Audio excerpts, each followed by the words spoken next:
নমস্কার আমার রিটেলার বন্ধুরা। তো আজকে ভিডিওটা পেনিয়ার বাই নিয়ে পেনিয়ার বাই যে ডিস্ট্রিবিউটার আইডি আছে, ডিস্ট্রিবিউটার আইডি দেখুন, এই যে আমার ডিস্ট্রিবিউটার আইডি খোলা আছে।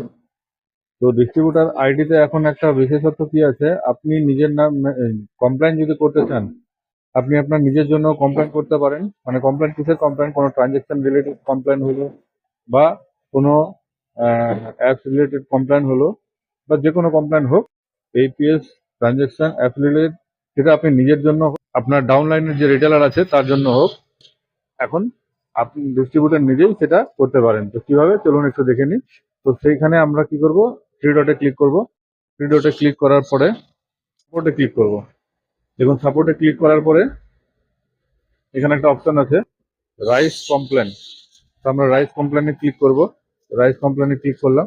তারপরে দেখুন এখানে দুটো অপশন দিয়ে দিয়েছে, আপনি ডিস্ট্রিবিউটর নিজের জন্য কমপ্লেন করবে না রিটেলারের জন্য কমপ্লেন করবে। তো দেখুন এইভাবে এখন কিন্তু ডিস্ট্রিবিউটর নিজের জন্য কমপ্লেন করতে পারে, রিটেলারের কোনো অসুবিধা যদি হয়ে থাকে রিটেলারের জন্য কমপ্লেন করতে পারে। তো এইভাবে কমপ্লেন করতে পারবেন। এখন যেহেতু আমাদের পেনিয়ার বাই বহুত পুরাতন কোম্পানি আছে, তো এইসব সুবিধাগুলো তাদের ক্ষেত্রে খুব তাড়াতাড়ি আমরা পেয়ে যাচ্ছি। তো ধন্যবাদ।